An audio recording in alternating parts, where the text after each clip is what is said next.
Welcome to another episode of the Leaders Live Roundtable show. Today we're going to be talking about truth. We've been talking about truth over here on Flow Network since we started this with this concept and idea that truth is 100% subjective. What are the implications of this? I think the world events are showing us now more than ever that truth really does have a mind of its own in a lot of ways. So we're going to talk about it today with our intergenerational bridge leaders here to discuss this concept. Stay tuned.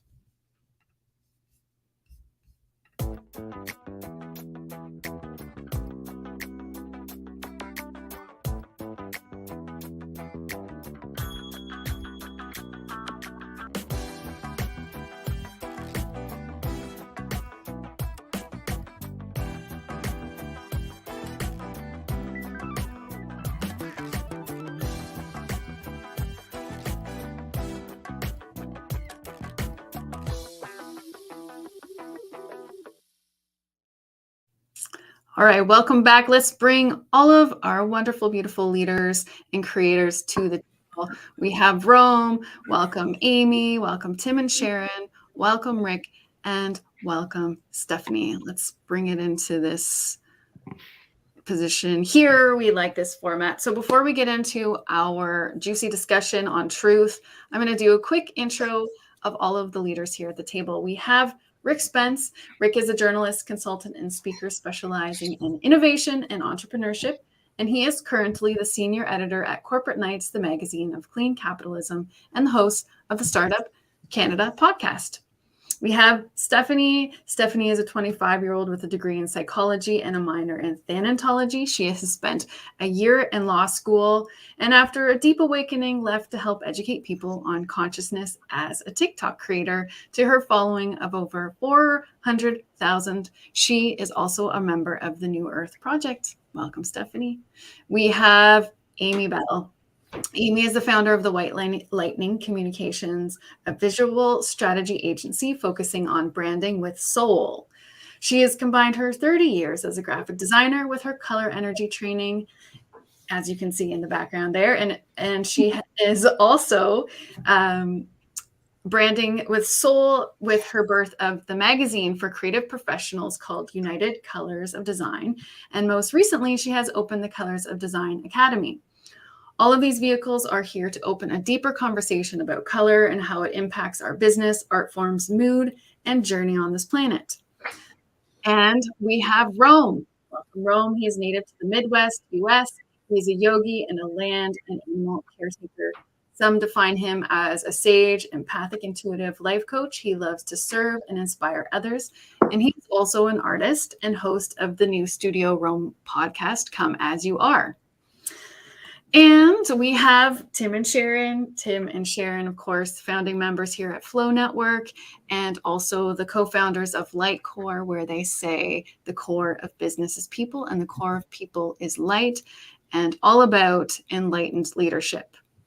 So wonderful to have all of you here. Now we're just going to have our free-flowing discussion on truth. This could go in so many different ways. For me, I mean, talking about truth and being 100% subjective, as you know, Tim and I have talked about all the time. And really, what are the implications of living in a reality where truth is 100% subjective? So, Tim, as always, we go right over to you next. So why don't you take it? I thank you. I love the opportunity to kick this off because you already stated that we have some people who actually appreciate that truth is 100% subjective. I remember going to school and 1 + 1 = 2, and that was the truth. And then 2 + 2 is 4. And then I went on to school later, and I got a math degree and a bunch of business degrees, and learning in math that 1 + 1 does not necessarily equal 2, and 2 + 2 does not necessarily equal 4.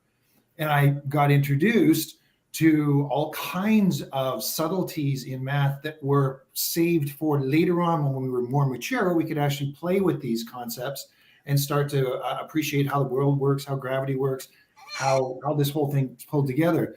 So I myself have had this natural arc of understanding that there is one truth, especially that's the way we were educated, that there's a truth relative to history, There's a truth relative to pretty much everything. Who taught you there's truth in history? Well, I didn't do very well in history. So, but I do understand that there was what they were teaching us, that was the truth. And if you had the perspective of whoever was the writer, that was the truth. And that was I figured that out later after talking to you. Hey, there's a bunch of truths, all depending on who wrote the history. Exactly. History is written by the victors. So the victors would write history. So it was quite an arc for me to come to appreciate that truth through my lens is very subjective. And given what we do for consulting and performance improvement in consulting, if you talk to 5 different leaders of one organization, they each have their own truth about how the organization is performing, why it's performing the way it is, and how to actually fix it. And part of our role always was to try to get them on some same page so they could at least agree on what the issues were and where they wanted to go. So the notion of truth, I just love having those conversations about truth because it's just a fun thing these days, having had such a background in saying there's one truth. And it was what my father said, typically. If it was in the family context, it was always whatever dad said, and that was the truth. And then later I learned, it was in the school and wherever it was.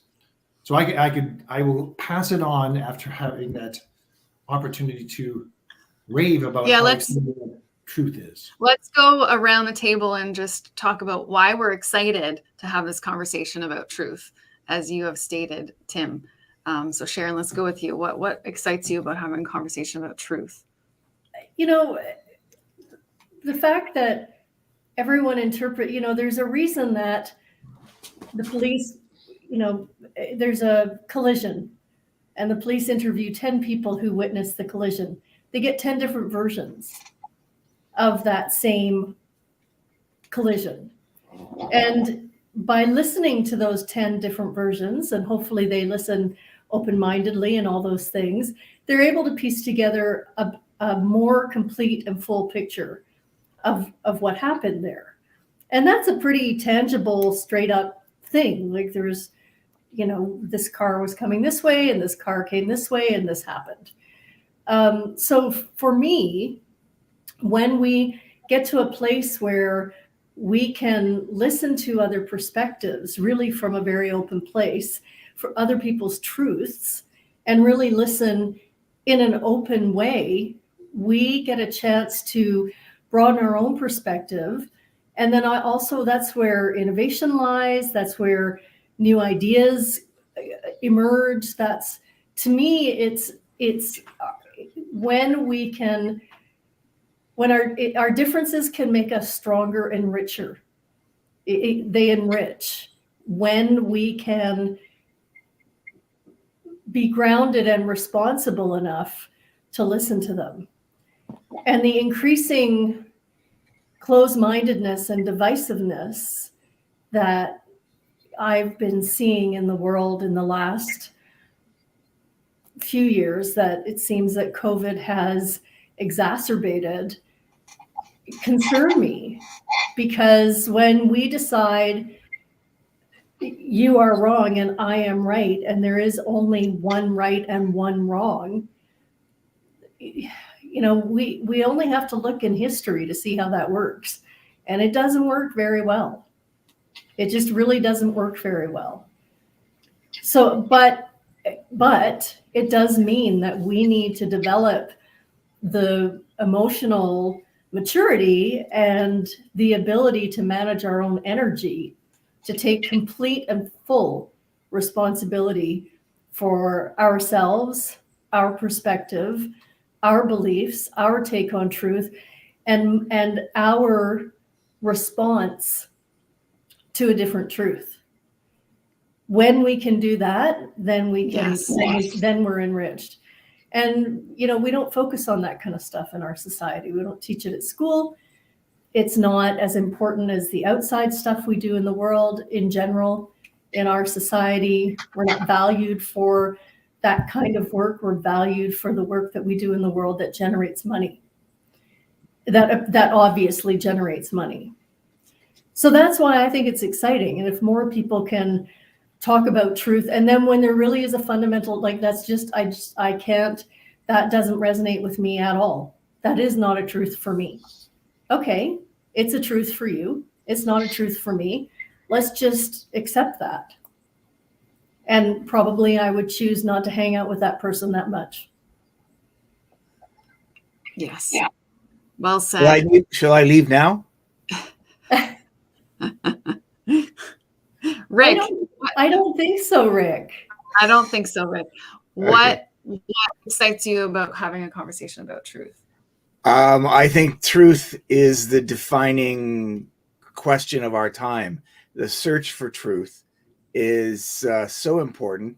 The search, and I don't believe that it's a build your own adventure kind of route. Lots of people have different versions of the truth. Lots of people have versions that are striving towards finding a truth in a sincere way. Others cling to truths that they believe in simply because it's more convenient for them or it fits their worldview. And so I'm just eager to talk about this because it is behind so many of the issues we're talking about today. Yeah. We can't hear you, Sarah. Well, that wouldn't be very helpful. That's a truth. That is a truth. I think we can all agree on that. It's not so helpful. Steph, what excites you about talking about truth? Thank you so much for having me again this week. And for me, it's really exciting to be discussing truth because, as you had all mentioned, it's definitely not as objective as everybody makes it out to be. It's not black and white, and everybody has a different perspective on the same things, where it doesn't necessarily mean that one's more right than the other. It's just based on our perception, based on how we were raised, based on the default programming we grew up with. That's how we see the world in this particular instance. So I think it's really important to enunciate on how being open-minded and hearing other people's truths rather than comparing them to your own truth can help expand the world rather than, consolidate it.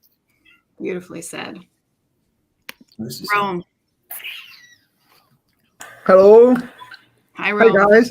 Yeah, I'm with Tim. I think I could just talk about truth all day. It's just one of those fascinating topics to me because it's so individually. It's all in perspective. Truth's proportion is identical to a fact, and the fact is only in what you believe in. And there we go back to belief. That's like one of your superpowers. So if that's what you believe, that's what's within you. And it's such a quantum physics kind of subject because every individual has such a different view on every set subject. And I think that's a wonderful, wonderful thing. I want to have more truths from more people everywhere. For me, I think the truth is not about seeking because it's already there. Well said, and also could make one scratch their head. Amy, what excites you about talking about truth?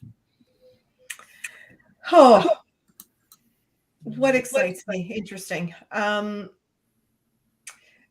Well, first of all, from an art perspective, I think when an artist creates a piece, there are a million truths that go along with what that piece means to the viewer, to the creator, and to the one who finally ends up purchasing that piece of art. So, of course, it's all subjective. I think if we just live our truth, our own truth, and then we find those that sort of align with that truth, then we can live somewhat peacefully. And this year, Moira, who some of you have met, Moira Bush, has created something called the predictions for 2022. And just based on the numbers and colors and stuff, each of us are walking a bridge this year. And I happen to be walking a bridge to truth, which is strange that we're doing this little talk on truth. And this is in my face again, in my grill, Rome again, truth. So her predictions course that I have here, there's a little musing that she's given to everyone who's walking their bridge this year. And depending on your numerological year, which you would add up your day, your month, and 2022, you get a number. And the question or the musing that she has posed to those that are in a 7-year, which is me walking this bridge to truth, is if I lived 100% being true to me, what loss do I fear the most that has the power to stop me from living authentically? I love her questions because I always have to go, what? Say that again, like repeat it 100 times. So if I lived 100% being true to me, what loss do I fear the most that has the power to stop me from living authentically? So sometimes people will put on different truths depending on the group that they're with. You know, this is my truth now that I'm talking to you guys, my little soul family on the Flow Network. And then, you know, maybe my truth changes a little bit if I'm with other people or having a different conversation. I mean, ultimately, we'd like to have the same basis of core beliefs that sort of put that truth out there. But I mean, somebody could be nervous to be talking in front of certain people, and they sort of adopt the truths that are in the group in order to flow and then get the heck out and go, well, that's not me. What was I thinking? You know, so taking the mask off, what would I lose if I took this mask off with you guys? If I went rogue and decided to just go against all of your truths and I say, yes, Tim, 1 + 1 does equal 2, get out of town. And so then now I fear I lose the ability to fit in with the group if I become my true authentic self, which might go against the grain of whoever we're talking to. That is powerful. I want to write that in the comments again. What was the question again? If I lived Yeah. 100% being true to me, what loss do I fear the most that has the power to stop me from living authentically? That's Moira's question, not mine. But I've spent the last 2 months trying to answer it or muse about it. Yes. Well, and that is a very great question to ask and this is such, you know, the root of truth being convenient at certain times and how that blocks our potential to expand and to grow.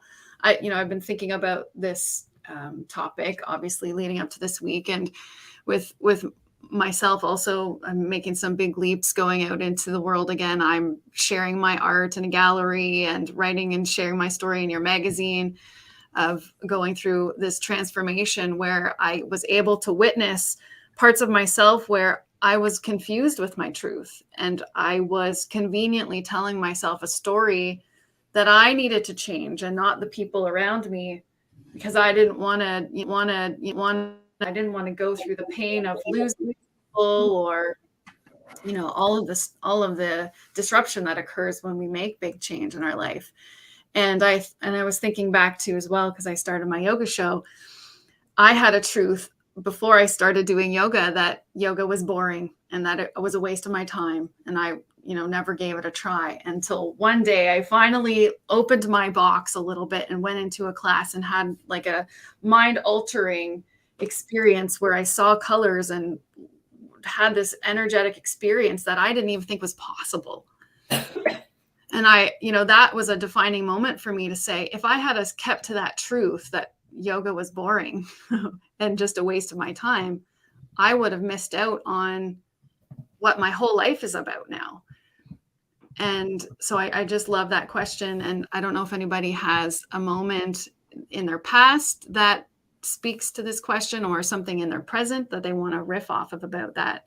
I'd love to go in that direction. I would quickly say anyone that had a spiritual awakening would easily say there's two portions of their lives with two different truths. I know personally I see things completely different now. So to have a belief system change from an event is quite possible. People go through events all the times and change the proportion of how they look at things, for good or for bad. So again, I think it comes on personal perspective, Sarah, to exactly like how you view things and what happens to you along the way. Sarah, I mean, I'm confused why you say that, not being impressed with yoga at first was a truth for you. Why wasn't it just your opinion as opposed to a truth? Well, that's a good question to ask, because sometimes I think our opinions do get wrapped up into truths. But it sounded to me like when you said truth, you actually meant opinion. Just to be confrontational. Fair enough. It just, for me, I think it opened my, the big aha I guess I want to get across is that sometimes we can have an opinion that is like a truth to ourselves, and that blocks us from opening our mind to something else. Right. But fair enough. It could also, same thing, opinion. Right. So my background as a journalist means that I have always fought to distinguish between opinion and truth in the work I do, and that has extended basically into my life as well. And I will grant that truth is an elusive thing, and that we can never know for sure what really happened, but we can keep trying to find out. We can pursue the truth with resolution and commitment and sincerity, and try and get to what the truth is of 1 + 1 = 2. But I think we're in a dangerous point where we say that if we equate truth with just, this is my opinion, then we get too many people with their own truths. We get dissonance in society, and we get what we've seen in Canada over the last 4 weeks. Could you explain that, Rick, a little bit more? I'm interested in hearing that. In terms of, again, my bias is just looking at social media and the impact that social media has had on feeding people in silos and continuing to feed them things that they actually continue to search for. And it gets deeper meaning for them, as to, it becomes, rather than opinion, it becomes, this is my truth. This is my truth. This is who I am. This is what I believe. Yeah. Well, I mean, you've summed it up. Where there used to be just a few sources of truth. There was the pulpit on Sunday mornings. There was the authorities, the mayor, the sheriff, the prime minister, the king, and they told you what was true. And over time, we wrested that authority away. People got burned at the stake for suggesting there were other forms of truth. But over time, we got to a point where we could live with the idea that there were alternate paths towards a truth. But if we're honest to ourselves, we have to admit that some get closer to the truth than others. And as a society which tries to live on shared values, if some people actually think that up is down and down is up, then we're going to have a hard time getting that cohesion that a society needs. And yes, social media lets us flow down and find, I was going to say evidence, but that's not true. Lets us find opinions that reflect any possible outcome. And as someone who's been engaging recently over social media with various people who were supporters of the trucker convoy, because I want to understand how these people think. And so I like to challenge them in, not being too much of a jerk, but a little bit. And when I try and get to why they believe what they do, they become totally inarticulate. They can't say it. They reach out and they get mad at other people because they think maybe you read the newspaper or watch television, and so your mind has been destroyed. And so I think that this idea of choose your own truth can take us down a very, very rocky road. I prefer to think that truth is a journey for each one of us to try and get closer to the truths of the issues that we want to explore. And we may never actually get there, but the important thing is to keep going towards what is true and not just what we want to be true. In terms of them becoming inarticulate, it's not surprising, because even we have no experience. Most people are not reflective at all. They're not exposed to how to learn to be reflective. It's not often included. It's included more in post-secondary academia now, but in generally, our whole world is focused on what is happening out there and what we do out there and where we fit out there. And when people are emotionally, they're engaged emotionally and deeply committed to some kind of action, whether it's an action that we agree with or not, whether we think it's grounded in anything valuable or credible or not, for those people, they really do. It is what they believe. But it doesn't, just because they can't articulate it, doesn't mean that it doesn't have a hold of them in a really meaningful way. Because on a more superficial level, when I work in business with people and we look at the behavioral foundation of their business, which is values, purpose, and vision, especially entrepreneurs who have founded a business, they can feel what's so important to them, and that is infused in how they do what they do and why their business is so special. But it's a struggle to find words to articulate it. And you, because you're a journalist, specifically your journalism, the journalism part of your writing, you have to be reflective. You have to, journalists are meant to be as unbiased as any human can be and report the whole story. Yeah. That's what journalists are meant to do. And they're not supposed to bring an opinion. They're still colored by bias because they're humans, and we all are. And the more we do that work, hopefully the journalist becomes aware of their own bias and puts as many checks and balances in place as possible to help them with that. But, you are in a unique position to be able to articulate. Your whole job is that kind of thought process. Mm-hmm. Most people don't. It's not surprising to me that they can't articulate what's so important to them or why they feel like they do. What is very clear is that something is driving them to take, to put themselves out there, whether you agree with it or not. I remember a long, long time ago, I don't even know who it was, some man who held opinions that I really did not agree with, even as a teenager. But when he was serving prison time for what he had done. He hadn't murdered anybody. It was white collar crime.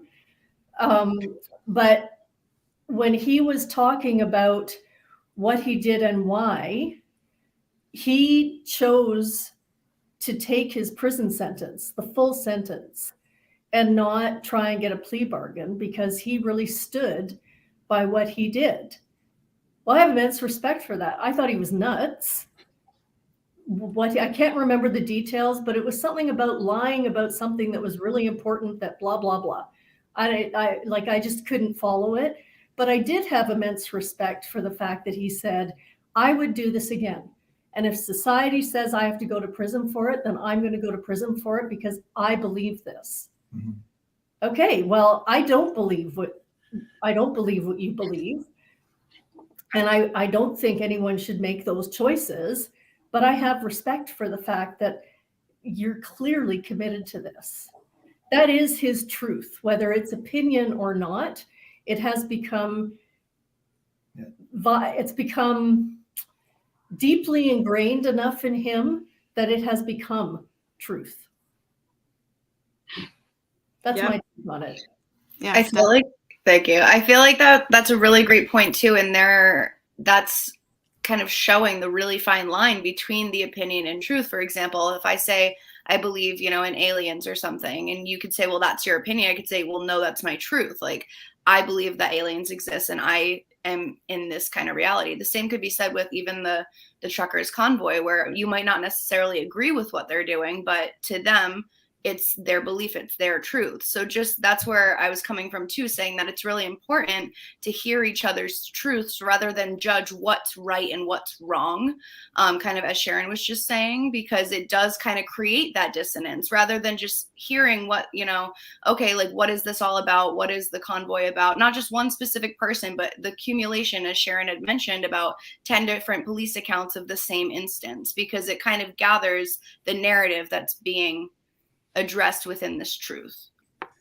Then I'm going to bring up the inconvenient point that we're dealing with two different meanings of the word truth, and maybe the moderator should tell us which ones, if any, she'd like us to explore. Because if truth can also mean, oh, this is just an opinion that I hold very, very closely in my heart, then that's different from the classical idea of truth as being a fundamentally correct thing or value or fact, or that we go traditionally in search of. I'm just trying to think of an analogy, and I think about how a couple hundred years ago, people might say they sat down to meat, M-E-A-T, and that meant they had dinner, and they would have eaten a number of things, including meat. But it didn't just mean meat. And if I go out to buy meat, I'm not supposed to buy a whole lot of things. I'm just supposed to buy the meat. So words can have two conflicting definitions at the same time. And I think we have to distinguish between them. Yes. Well, and that's the interesting thing, and why I love having these tables is because these round tables where we discuss our word, because even a word isn't a truth. Like, this word means this because the dictionary says so, because somebody's past experiences could have them have a totally different understanding of our word. And for seeing this as a visionary, I thought, a world that has the potential of becoming more and more and more and more divided because of our truths or opinions. I think we need to come together, and together, like, how do we come together and communicate with words that, are supposed to have a specific meaning? And I know that what this word means because this is what the dictionary says, or this is my past experience. So for me, the whole point and the interesting thing about truth is, I don't know if there really is one truth that every single person on the planet will ever be able to say that's a truth. And I think for me, this is the point of the conversation: is is truth opinion, or are we going to reach in 100 years from now a one truth that every single human on the planet, of however many billions are that now, that we're going to be able to say, oh yes, we all agree on this is this, and this is this, and this and this. And do we even want that as a society? Interesting thing. So I can't say, like, okay, if we look up truth on define the quality or state of being true. And that's what I was going to mention as well, because, like, true to who? You know what I mean? Like, who defines what true is, right? Like, because you're saying, well, it's the truth or the opinion. And I feel like a truth, like in the context that you're like relating it to, is just a group consensus of something, like a group of people's opinions validating that something is true. And not to mention that these are just human words to illustrate like a concept where, I mean, reality is kind of 100% subjective in the lens that you're viewing it. I mean, yes, there's also the objective group consensus, if you want to call it that, of the collective of what people deem true. But I feel like that has a lot to do with their conditioning, their ability to even question the reality that they're being fed. So in that context, for example, bringing back again my alien example, I mean, if I went by, standard societal truth, aliens don't exist. But like, to me, aliens definitely exist. And that's definitely a conflicting truth per se. But for me, I am wholeheartedly knowing that these beings exist, not just because the government says that they do. You know what I mean? So what defines that truth? Yeah, and if we go on the different definitions as according to Oxford Dictionary, it's kind of, for me, it's just like our circle, an endless. It is a circle, because you can't define a word with the word. Exactly. So it's the quality or state of being true, and then the next is that which is true or in accordance with fact or reality. And then they put science in there. I'm looking at a definition that says the emergence of scientific truths. And so then you've got the question of, well, science in the result of a scientific experiment or something from 1960s, and we've now proven that not to be true. So up until till today, it was true, but now it's not true if we're going to take science into effect or into according to what science comes out with, which, because that used to be true. Science used to be. And then we can hide the truth. We can stretch the truth. We can, do all these different things with that one word, which makes me laugh. And then I was looking at the difference between truth, fact, opinion, and belief. And you can actually just merge all of those into one thing, because when Sarah's saying, I think yoga is boring, is that true, Sarah? Yes, at the time it was true. Is that a fact, Sarah? Yes, it's a fact. I think yoga is boring. Is that your opinion? Yeah, my opinion is yoga sucks. And do I believe yoga is boring? Yes, I do. So you can, this truth thing is just so bonkers. I just would there's a guy out there, and I don't particularly follow him or anything, but I do enjoy his definitions of words. So there's his name is Mir Ezra, and he sort of has taken his own, all these words that mean something to people and defined them himself to the point where you're like, okay, finally somebody has sort of figured this out, where they're not defining the word with the word. They're not using similar words to define the word, which really gives you no idea of what that word is anymore. And so if you're investigating something, Rick, and it's like, did Amy have a peanut butter and banana sandwich this morning? The only one who can tell that truth is me. And I say, yes, I did. And it was very good, Rick. I knew it. See, thank you for asking. So really, if it's a yes or no answer, then you can get to truth. But if it's any other kind of question that's being asked, it's really inviting opinion or belief into the question. So I think the only way you can get to the truth is by answering the question, asking the question, did this happen or did this happen? And maybe, you can tell, I don't know. I just sort of popped that in my head right now. The question I essentially ask some people, that if I meet them and I think that they're on what I consider to be a wrong path, I will ask some version of, how do you know this is true? And the answers are, you'd expect them to be enlightening, but certain people who can't explain that just deflect into other things and never actually answer that question. But to me, it still has to be a question. If you're calling it a truth, how do you know it's true? Yeah, how do you know it's true? Thing to ask yourself or to ask other people. How do you know it's not true? Truth, fact, and opinion, and in fact, is belief. Okay, those three things are your belief.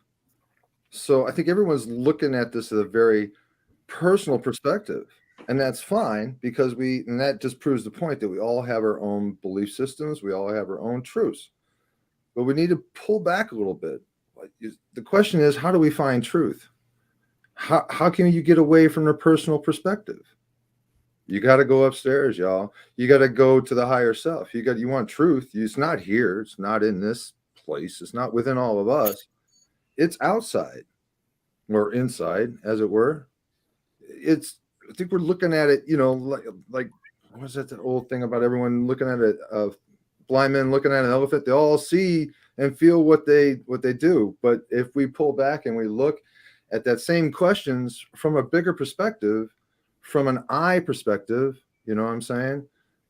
You get a more broad and I think a more honest understanding of what truth is. Every word has a frequency, so you want to explain what truth is. Don't you feel it? In most cases, don't you just feel it? That goes back to your belief system. So if we all have a common belief, we all have a common truth, it's got to be outside of our own personal opinion. And I think that's just my opinion. But even that is subjective. I mean, we have absolutely. That's why I love how many different religions. How many wars we can go on this all day over the history of humanity have been fought over religions? For heaven's sakes, Roman Catholics and Protestants have been killing each other in Ireland. It's the same. And everywhere else. Yeah. It's the same flipping religion. The only reason there's a Church of England is because Henry VIII needed an heir. It's their belief system. And his wife could not produce one. And the Pope wouldn't give him a divorce, so he started his own church. It's exactly the same as Catholicism, except the monarch is the head of the church instead of the Pope. And how can we even know that's the true story? Well, and maybe it's not. When Henry VIII was around. I watched that show on Netflix that told me that was kind of the truth, but I don't even know how to know that's true, because you said the history books are written by the victors.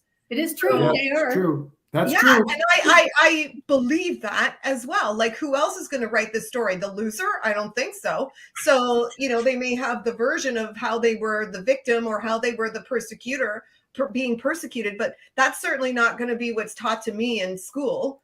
No, they can write that history. It just won't get published. Right. Yes, exactly. But Amy's right. That's exactly the right question to ask. How do I know this is true? Well, if you're asking the question suggests that you believe there are some versions that are going to be more truthful than others. But if the belief system is a common understanding for more people, it subjects itself to be more believable. It spreads its belief amongst more people. Like if we ask 17.6 billion people, is this red? More in common, people would say yes. But if you put like a different color out there, like violet, and people might have a different opinion. So as you fractal those opinions down further away, it becomes more personal. So truth in a global area, the more people believe in it, the more it becomes common, right? The thing that's so much fun about this is that what if we're all correct? and what if it's all important? Every perspective is important. I remember Harvard research came out. Well, unless you're a journalist, then that gets confusing. But that's what I'm saying is that Rick's perspective, and that he as a journalist and I'm assuming in general journalism takes, is a critically important component of this. Yes, I would read a particular writer over another writer because I'm aligned with their version of truth. That's historically always what actually has influenced me on who I listen to, what books I read, what party I vote for. All those types of things give me some sense of a foundation that says, okay, that person based on history believes and leans this way. And maybe today it's going to be different or not, but for the most part, I can actually go with that. And coming back to the premise at the beginning of this show, which is just great fun, is that the fact is that from my perspective, one of the facts is that social media is going to continue to grow and continue to actually put us in these silos where we think we're the best thing since sliced bread, because everywhere we hit and the stuff that all comes to us totally reinforces our beliefs and our perspectives on everything. You go, I'm the smartest guy in the world. I'm not listening to my dad anymore or my mom or the police or whatever. I'm on fire here. I'm going to go off and do this and do that. And that's what it feels to me. There's where we're running like 1,000 miles an hour. And having had the pleasure of working and talking to some of the people at New Earth with Stephanie's gang, and it's really fascinating because being the age group they're at 16, 17, 18, 20, 25, they actually, way before I ever got to this point, come to the conclusion, I don't know the government has our best interest in mind all the time. I don't know if the big banks have my best interest. I see all these commercials and all this, and I'm not buying that anymore because they have access to all kinds of information that I never had access to. And they're the ones who are going to lead the new world, the new earth. It's not going to be our generation. We're going to be dead. This is, for me, the trajectory that we're on is people are actually getting an understanding of, hey, yeah, you know what? I think I'm pretty smart. I'm actually going to go and I'm going to find other people who think like me. And it's going to fracture off in so many directions. And then somehow we have to come back together, or we all go and live on different parts of our icebergs out there. I can't claim I know where it's going, but this debate is an exciting one. And if you have the capacity for emotion, you can go for days. If you don't have the capacity, if you literally don't have resilience or capacity, which I know we've talked about, Rick, if you don't I have think the truth is capacity, partly a question of the philosophy between the difference between scarcity and abundance. So I think truth is a fairly narrow thing. Other people are obviously defining it much more broadly. So I just want to share a conversation I had on social media at a very weird hour of the morning this morning with someone in a discussion about what's going on in Russia, in the Ukraine, and the fact that people were calling Putin a Nazi. And somebody said, he can't possibly be a Nazi. The Russians fought the Nazis. So I, as a student of history, felt it necessary to point out, well, before the Soviet Union fought the Russians, they signed a peace deal with the Russians and divided up Europe between them. And then that person said, well, Russia is not the Soviet Union, and tried to wiggle off the hook there. And I said, well, essentially, it's what the guy's trying to restore. And the other person said, well, I think we can all conclude that we'll all get blown up if this happens. So as a result, we must disband NATO and start listening to Putin. And by this time, I know who I'm dealing with. But, obviously, I had to disagree with that again and suggest that many of the things Mr. Putin is saying are not only wrong, but dangerous, which is why the President Zelensky's speech to the Russians was all about overcoming the propaganda they're hearing and trying to get at the truth.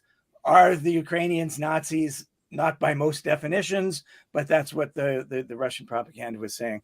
So I think that truths that aren't necessarily true, that are merely the opinions or the messages that some people want to send, I think they can be dangerous. And I think that's why it's really important to distinguish between what seems to be true and what doesn't seem to be true. Well, I totally agree. As a scientific, I guess, challenge, that actually is a fantastic context.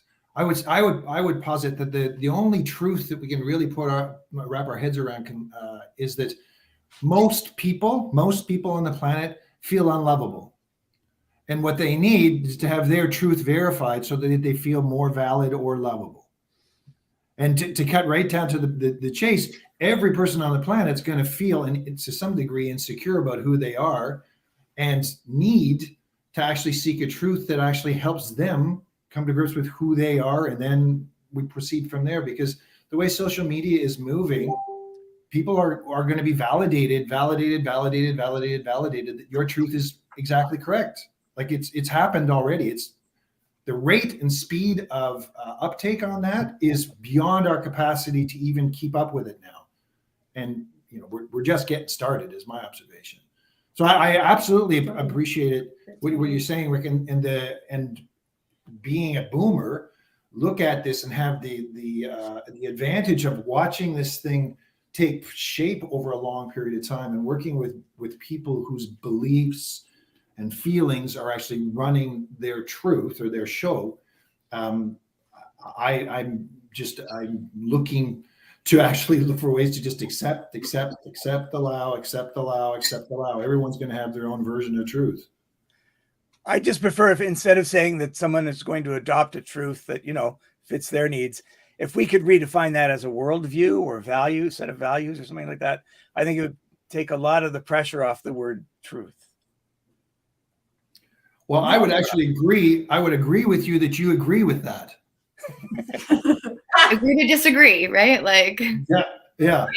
There's different, like, for example, this glass, if it's like half, this is a half glass, you could say this is half empty, and I would say, no, this is half full. And neither of us are wrong. It's just the way that we've been ingrained to look at things through our experiences and our lens, and the way that we've been brought up to view the world, or the things that have shaped our perception of the same thing. Yeah. Or even the emotion that we feel that day, because I might agree with you today and tomorrow not. That's how complex we are as a being. And the thing that keeps running through my head, I think it was Rome that mentioned it in the beginning, in terms of This is a quantum reality, whether we like it or not. And that, for me, speaks to this. Will go in circles forever on this truth, or trying to agree on what truth means. And that is like how we started these roundtables with our little 5 levels of flow. Yeah. The old world to the new world. In the old world, we could become more agreeable on a truth because the reality was linear, and we were very much conditioned to believe that the world created us from outside in. So the authority told us what reality was, basically. And in the new world, we're waking up, like through spiritual experiences that I've had in yoga, to the fact that our world is actually created from inside of us, from inside out. And if you go down the rabbit hole of how quantum reality works, it's literally when we observe something, we change reality. And it literally can go into a million different fractals, which what we're seeing happen in our outer reality right now. All of the, just even in the old world, we had, one main media source that told us what reality was, and our education. And so reality was very like boxes. And now with social media and like millions of different platforms, an 18-year-old TikTok creator can instantly have a following of 1 million people and start telling his truth, and people can believe that. And all of a sudden, mainstream media is no longer the main truth or the only truth. And there's infinite numbers of truth. It's taking all these boxes that we could neatly organize and say what this is true here and this is true there. And it's obliterating all of it, which for me is why this conversation is so interesting. Is in a quantum reality, literally, as Tim has said, everyone is 100% correct. Well, And you know what? Isn't it funny how when we went to school, the Encyclopedia Britannica was our source of projects and our source of learning and the truth. And then, in Canada, in Toronto specifically, we had the Toronto Star, and that was the truth. You read it in there, and that was the truth. So unless you read the Globe and Mail. Yeah, well, yes. Okay. So now we have this damn internet that is just blowing up everyone's mind. So Stephanie gets to, never wipe the dust off the Encyclopedia Britannica that came to her house, when her parents were kids. She can just Google something, and then Google becomes the truth. But then what if you go to a different search engine and you get another option of the truth? Like, it's just crazy how, opening up of the world through social media, through airplanes, through our technology. Now we can actually go, I'm going to say this, but is it flat or is it round? Like, this is a truth for some people that is, just blowing people's minds. And then the government wants us to stifle the truth, so they block things like this video just got blocked, as we're all pointing out in the background. Maybe we're having this discussion about truth that Facebook doesn't want us to open up the door to. Because what if the truth is not really the truth? And then we had Trump, who had, all of these truths he was going to expose about all of the leaders around the world. And then all of a sudden he's not voted back in, and now the truth has been suppressed. And so we get to do all of these different things with the truth, which I think is hysterical. You can, manipulate it, hide it, stretch it, love it, embrace it. It's just, I blame the internet. It's very like we can all agree on that. Pandora's box has been opened. I love watching movies, and for this subject, I give you a great example. If you ever seen the movie 12 Angry Men.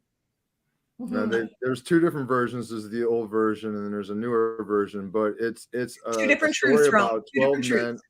on a journey. Well, they're talking about true fact and opinion that turns into belief, right? And from the beginning to the end, there's one man that's voting not guilty, and in the end, they all vote not guilty. And it's a nice dialogue of how perception and belief systems and the things that you're programmed that you were raised with, how you have those truths. And again, it goes down to your beliefs. I really I'm going to go out of my way here, Rick, to actually say I so appreciate you being part of this conversation, because I could not possibly articulate as black and white as you can because of your background. And that for me is a really important part of this discussion, because this is where our generation came from.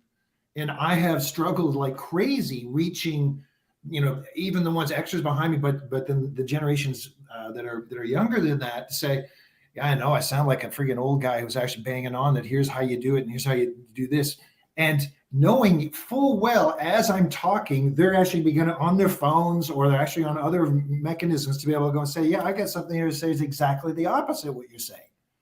And bridging that is why I'm here on the planet. So I definitely feel a kindred spirit with your approach to truth and opinion, and also have walked that path in so many different ways to get to the point that I'm at right now, is saying, okay, whatever you believe, whatever you think, whatever you actually are calling your truth, I'm going to just trust that it's your truth. And I'm actually going to validate it, because the thing that you need the most is to feel validated and loved. So there you go. I'm going to say you're doing a great job.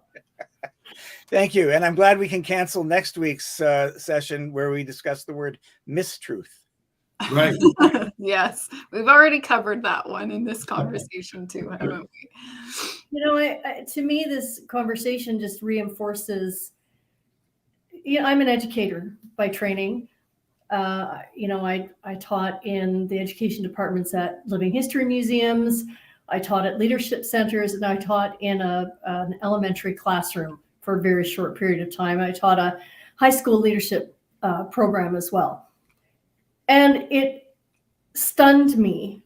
I mean, I knew this, it wasn't a surprise, but it stunned me that even back in the 80s and 90s, it's when I was working as an educator sort of more formally, that education was still about,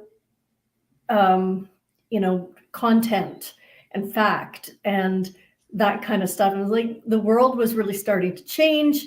The internet was a thing that was emerging. And we weren't teaching anywhere kids how they learned, how to critically reflect, how to learn to be open enough to say, I'm so adamant about my position. I wonder if I'm being closed-minded and maybe I'm missing something. Maybe I need to listen to that person that has a really, really different perspective than me.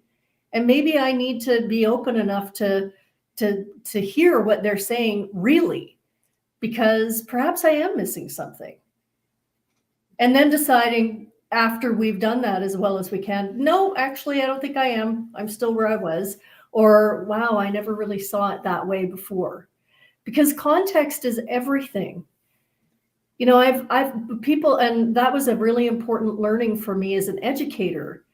If I judge, even if I have a happy smile on my face and I just think I'm looking so open, if I am judging that person and they feel vulnerable enough, they will shut down and stop learning. I can't do that.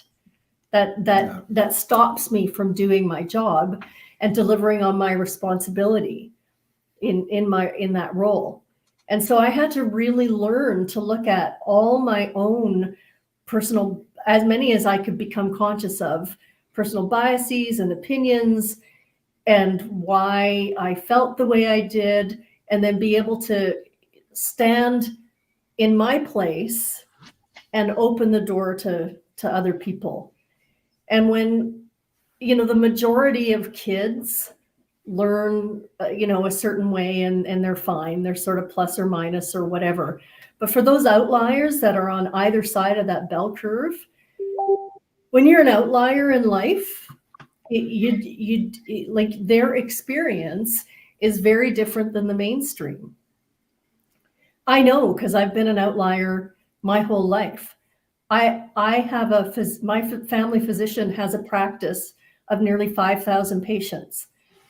I've been her patient for over 30 years. I am the only patient that she has ever had that's anywhere close to my age that had a severe reaction to vaccinations. It wasn't a thing in the 60s. I got vaccinated once. It paralyzed me. I was never vaccinated again. Even though every other kid was just fine. So living as an outlier has helped me learn to be a lot more open to other people's perspectives and understand that when they have a consistent experience around something, they end up in a place. And that does become their version of the truth. And if I'm going to work with them, then I have to be able to stand where I'm coming from, grounded in what I'm grounded in, and open my doors as wide as possible. And if I really can't, I can't work with those people. Yeah. I just can't. So- Now, as a teacher, you actually can't do that. You got to find a way to work with the kids that are in your class. As a consultant, I can choose my clients. And so I would add again, the power of capacity. So personal, what I call bandwidth capacity to be able to go and accept and allow other perspectives. That feels to me like that's the the capacity and resilience, because we can't even have this conversation if in fact we don't work at keeping the group's capacity fairly big. Because if in fact, if any one of us really lets loose with an emotional response to something that puts us into a place where we felt an outlier so severely when we were younger, whatever, that would shut down this conversation. And so having had lots and lots and lots and lots of experience with this type of thing, it is one of those things that capacity is vital to our new world. We have to be able to accommodate the fact that we have aliens, we have polka dot, we have whatever. Because it's whatever you perceive is based on your capacity. I think it's just about having questions. Yeah. Like just questioning something. If I remember. But if every answer is correct, what's the point? Well, exactly. So the The truth point is unity. provides like a little safe space, right? If I say, hey, what's the answer to this question? 1 + 1 is 2. Then, oh, thank God, I don't have to think about that question anymore. At least I know that's true. And then I meet Tim, who's like, well, Amy, it's actually not true. And now I have to go through a little tornado in my brain to figure out, well, how can that not be true when it's always been true? And then is there any advantage to allowing children to question in a school when the school to me now is turning into a place to tell the truth? This is the truth, kids. And if we teach you all of this from kindergarten to grade 12, that this is the truth, then they're leaving with that truth, essentially, unless they're an outlier like Sharon, who's going to question that truth. But it's to no advantage to encourage questioning, because then you don't get the society that believes what the government wants you to believe, or what the dictionary tells you to believe anymore. So I questioned stuff and I got bad grades because I didn't always answer the correct answer to what they taught me in school, which was very frustrating because I felt my answer was very, very good. And they did not agree with the fact that it was very, very good. And I didn't get good grades, down to art class. I couldn't draw realistically, so I didn't do well in art. How can you not do well in art? It's a personal expression. Fuck off, people. We're not on anyway, so I'm going to swear now, because fuck that shit. If you can't draw and get your inner self out there and then be judged for it, what is wrong? What is wrong? I love it. I love it. Oh, Amy, you crack me up. And I love everything Tim and Sharon said as well. And you both, Tim can relate. We've had stories about this with art class. Oh, yeah. This for me is the point of we're either going into a contracted society and trying to limit our potential as a species, or we're stepping into a non-judgmental space and we're expanding and we're opening this circle that's trying to keep us in a box of truth, and we're spiraling. And our whole point is to learn, what our true potential of being a human is.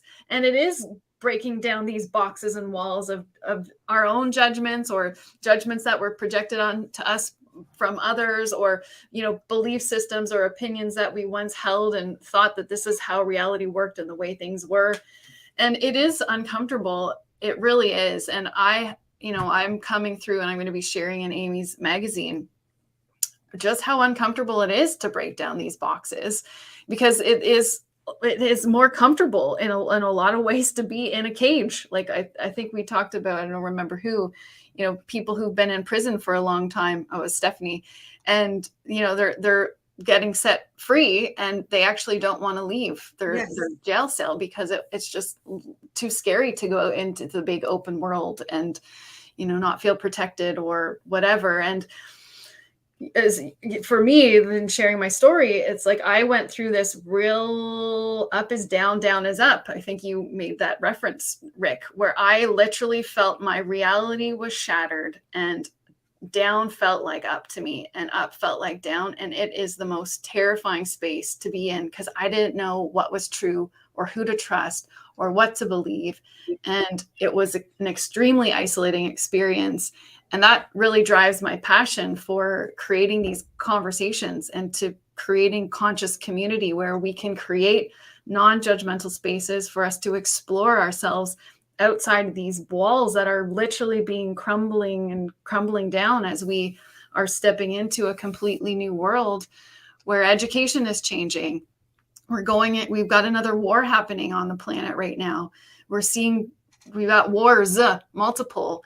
And, you know, what are some, you know, maybe it's not answers that we're looking for. Maybe it's not about answers. Maybe it's about what Tim and Sharon gave voice to. Maybe it's about how many people on the world, on this earth, just need to feel love and validated for who they are.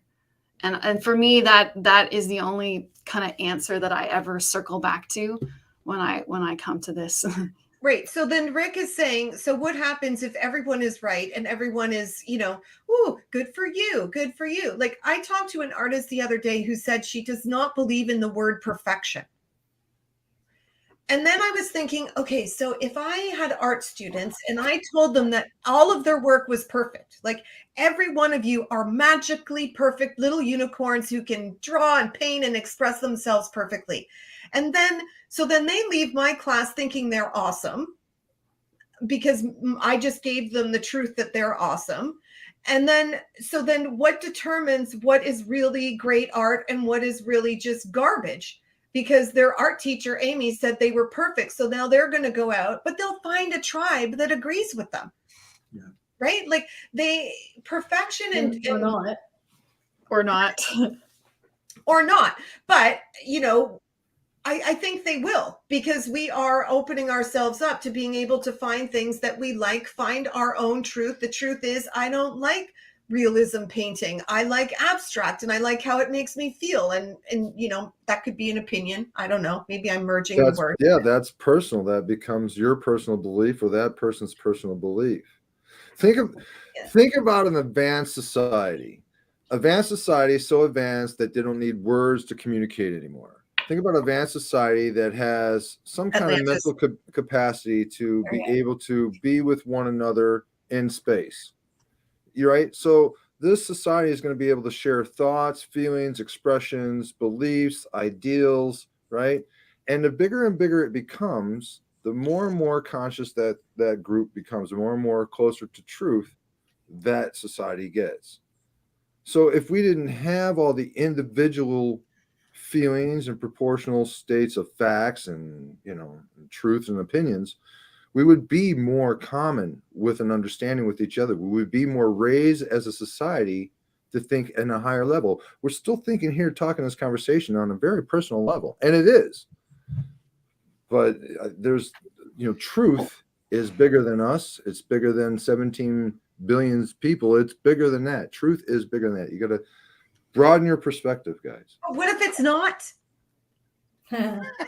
I feel like it has a lot to do with like your level of consciousness and your capacity for the truth per se, or like those higher levels. I think that everything's in levels. So for example, that I was just thinking of with this, I mean, when I was 19, before I even went down this path, I wholeheartedly believed I was an atheist. That was my truth. I was raised Roman Catholic. I became an atheist, and now I'm here. Like, there's a progression where there's different layers, there's different, if you want to call it your opinion, your perception of the truth, where you can experience different things that lead you to see it in that way. So when you experience something, for me, it was like shattering my reality based on literally a thought that I had. So then that forced me to literally reconsider everything I had ever been told, thought, or believed. And I think it's like just a matter of kind of understanding that there's these different layers, like an onion, to this reality. And then we have Russia's invasion of the Ukraine. Yeah. A geopolitical, large scale that has potentially significant implications that are broader than just two countries that are bordered, one country which historically for a time governed another country. And, you know, I think maybe I'm wrong, but Rick, I think has been leading to, so is that okay?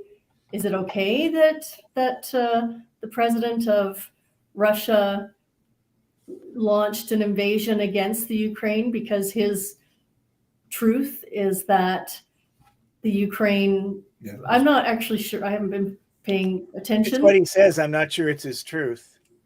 But the point I think of it is, I mean, again, I'm not saying it's right, but if the invasion happened because people weren't able to appreciate another person's truth, like they shouldn't be, you know, I'm right, you're wrong, like I'm gonna, you know, come into your country, I'm gonna do this. Like if everybody could just, you know, drink their water and mind their business per se, I feel like none of this would be happening. We would all be able to coexist rather than perpetuating hate and war. You know what I mean? Amy, you had your hand up. Yes, Stephanie, exactly. Oh my God. Okay, I just had a thought. What if the word truth becomes sort of like Blockbuster? What the fuck is Blockbuster? In 100 years from now, no one's even going to know what that is. Maybe the word truth just needs to be deleted because it's no longer applicable to this world where there are so many truths. And then maybe journalists need to, you know, get rid of the credence. We are in search of the truth and we will give it to you. It's now like we're in search of 15 truths that sort of make sense right now. Well, it's interesting you say that because Tim and I have created many flow shows when it was just him and I, with the concept of the death of truth and the rise of trust.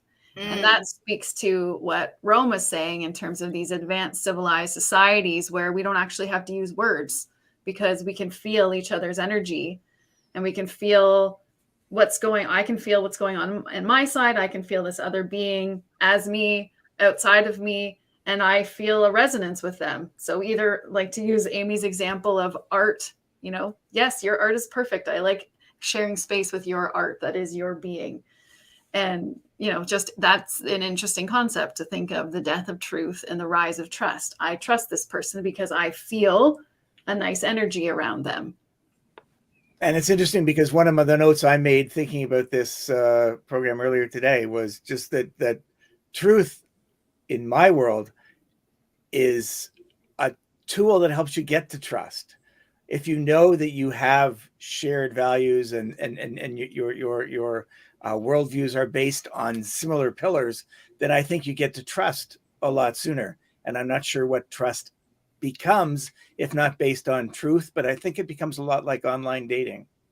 I feel like it has to do with a lot how you mentioned where in your world it's like this, where as Amy mentioned, you know, to Amy, art teacher Amy over here really does believe that everybody's art is beautiful and perfect. And like, that's where I think rather than saying I'm right, you're wrong, it's like, almost like a little separation of like this pillar where, you know, you are totally in your right to believe whatever you want to believe about the truth there. And then you're going to find your group of people that similarly believe that. And I think the issue where all of the conflict starts is where people are trying to determine what's right and what's wrong, what's true, what's not true, because somebody might have a very vivid example of something that's happened to them personally and they know something's true, and just because somebody else didn't have that experience, they're saying that's not true. They're trying to invalidate somebody else's truth, where I think if everybody could just accept, like, this is my truth, this is your truth, and we could coexist rather than trying to, you know, be like, I'm right, you're wrong, listen to me, do this,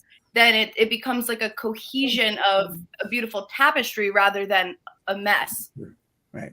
So I'll just finish up my my Ukraine war anecdote from earlier, which is that I was having this discussion with someone who I believe is some sort of a Russian troll, and when they were saying that obviously the obvious conclusion from history is that we should listen to Putin and pay attention to what he's saying and dissolve NATO, and I actually said to them, after correcting their history, I did point out that, on the other hand, Russia does have some very legitimate security concerns based on history.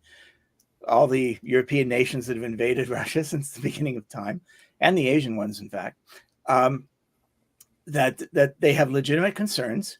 And I said, in fact, one of them might be the fact that the Americans invaded Russia in 1919, but that's one of those things that nobody knows because we don't talk about it anymore.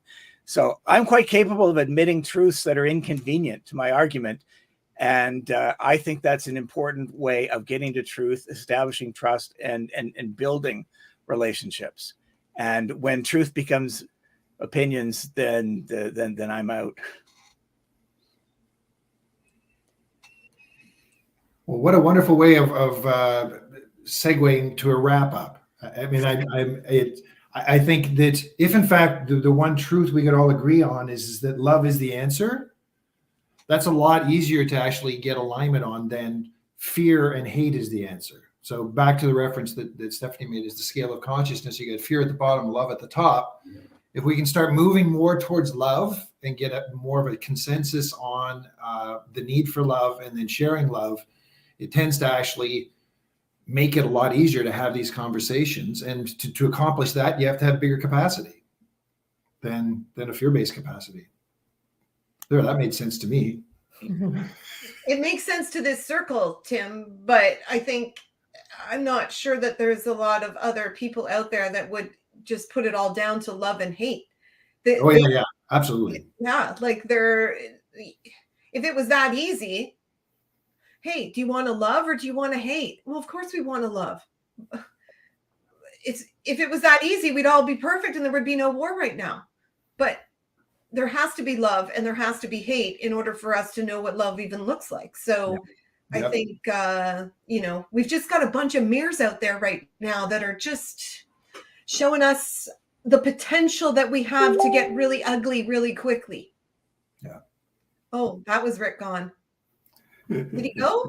Did he lose internet, or do you think he's just out? Oh, and Sarah's gone. Sarah's gone too. Sarah's like, I'm ending this. Yeah, I think maybe the internet's gone wonky. I think it's time for Tim to play that piano. Take us out of here. Well,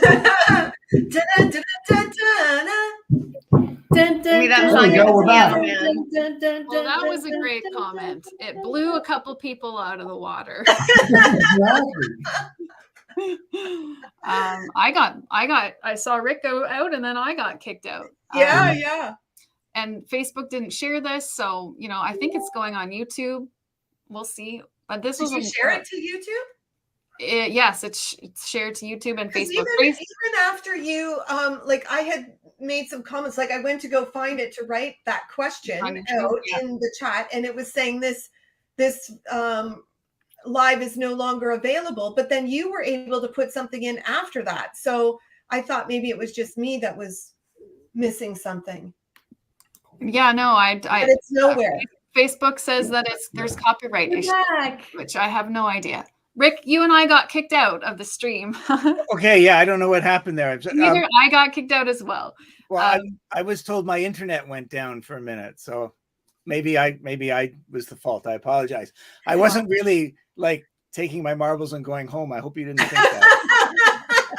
I literally was like, "Oh, he's fed up." Because your last word was when it becomes opinion. I'm out, and then he just I was like, "All right." Impeccable timing, and then I got yeah, that was sort of embarrassing. I apologize for that. No. That's technology, and like that's we were saying, our Facebook has blocked this broadcast for copyright reasons. Apparently, I have no idea. Could be your intro music, maybe. Well, it's never done that before. I know they're very finicky with it. Yeah. Well, I'll have to take a look, but we're on YouTube. So hello YouTube, and we'll share this on Facebook. YouTube. I have had Facebook turn on one of these StreamYards into a marketplace ad. Oh, interesting. Yeah, because I had mentioned, I think we were talking about Tesla or like a company name, and it thought I was selling something. So the live wouldn't happen. So oh my God. Yeah, sometimes I now just leave the whole thing blank until I know it's up, and then I start typing afterwards. But well, we'll have to figure it out. But this has been such a wonderful conversation. I could go on for hours more talking about this. I didn't know I could. I honestly didn't even really give this topic much. I was like, truth, whatever. Whoa! Now you banned the word from the dictionary. That's once again, Amy, underestimating your abilities. When I invited her, she said, "Well, Moira said I'm on the bridge to truth, so I better be there." So hopefully, we just, we open Pandora's box, and you can let us know what your answer is on your bridge this year to truth and what you discover. I'm going to black it out. I'm blacking it out. There's no more word truth. Forget it. You're out of the job, Rick. But I love what Tim says, and I so agree with him about, obviously this is a bandwidth conversation and love or hate, and I think Amy, you spoke about it as well in terms of love. Like, we think we all want love, and then when we examine it deeper, we can sort of see where we're conditional with our love and where we're not unconditional. And I've been certainly on that journey the last couple of years and understanding what love really is. And ultimately, it's about going inside and discovering our own unlovable bits and being able to love. Is that our next topic? Love? Maybe it will. Actually, we're going to be having a meeting and scheduling out some more. So give us your themes. Give us your themes, Yeah, even if you're watching. I have many conditions on my love. And I'm kidding. Well, no, I really do. Sometimes I have conditions. Well, give us your topics. Give us your topics in the comments. This has been a lovely show. Let's go a quick round. If you want final comments and what you want to share with the community. Rome, let's start with you. Oh, quick round. I can go on with this conversation forever. It's just one of those things, especially if you're interested in the quantum world and all that. It can just really, take you down the rabbit hole. On a personal note, StudioRoom.space, we're still flowing over here. We got the podcast, we got the blogs, we got the art, and it's all there for you. So come join us, say hi, log in, and we'll see you around. Next podcast is March 3rd with our beautiful, fantastic Big Jake Lowe. So I hope you guys watch that. Awesome. And Amy, what do you got? Any final thoughts there? Yes, I was writing down my final thoughts so that I thought I was going to be number 6 in line, and sometimes I lose my thought. So thank you. I love this conversation. I think it was enlightening for me, and I now know I have many opinions about truth. So that's awesome. And as far as the magazine goes, United Colors of Design, everything is perfect. So we are doing a call for artist submissions in gold. Deadline is March 1st. So TikTok people, if you're producing anything in gold, if you've written gold, if you have a song that's gold, if you are acting gold, just bring it on over. I'll put the link to submit in the comments. Please do. I'm looking forward to sharing my gold story in your magazine. Tim, Sharon. I continue to paint, so I'm open to anybody who wants to commission paintings. I'll be in the same gallery that Sarah has just entered her work in. I'll be in there in 4 months' time in Paris, and I'm working on a podcast theme as well as some go-to-market on a really exciting project that Rick is involved with. So we're hitting it out of the park on all cylinders at this point. Sharon? I love this conversation, Rick. I'm so glad you joined. Yes. Your perspective, well, you're a journalist. Yeah. I mean, you have a very specific discipline. I'm an educator. I can't not see through that lens. And your lens adds richness to these conversations. Mm-hmm. So thank you for being here. And as Tim said, there's lots happening at Flow Network. And I work one-on-one with people. If you're looking at how you'd like to develop your internal capacity, let me know. Stephanie. Thank you so much for having me on this discussion. This was very broadening as well. And I have been working on a bunch too. I had done an interview with Studio Rome for the Come As You Are podcast. So that'll be coming up in the works later on. And I am expanding my content as well from TikTok. I've gotten a lot of requests to expand to YouTube, to longer segments, explaining concepts in more in depth, as well as my podcast episode. And I'm actually working on a book which does kind of coincide with this topic, even of the perception bubbles of truth, and it's about kind of like our reality and how that works all together. So I will definitely have that linking through my TikTok, which is StephanieAmber07 on TikTok. Beautiful. Thank you for sharing. Rick. I'm still podcasting through startupcanada.ca, and I'm still blogging about the truckers and the disconnects that we're discovering in Canada based on the work they're doing, and at clownvoy.com, not convoy, but clownvoy.com. And our motto there, by the way, is truth, science, and sarcasm. Truth. Very good. Awesome. Well, thank you all so much for being here, for spending your Sunday with us at Flow Network. We so appreciate having your perspective and opinion at the table. And we really, truly do believe that this is so important as we move forward to bridge a bunch of gaps, to expand our bandwidth, to expand our mindsets and our hearts, of course. I have a new show on Flow Network now. Yoga Flow is Tuesdays, 9 a.m. Eastern Standard Time, which is all about connecting, grounding, and healing together. So look forward to more episodes of that. And again, we look forward to hearing your comments. Sorry, Facebook, we missed all of you in the live chat today. But if you're watching the replay, we would love to hear from you about ideas for topics for future shows, because this really is not just about the people that show up to the roundtable, but it is about all the viewers as well, engaging and conversing and keeping these conversations going. So wishing you guys a wonderful rest of your day, and we'll see you next time on the Leaders Live Table. Bye, everybody. Thank you all. Thanks, Sarah. Just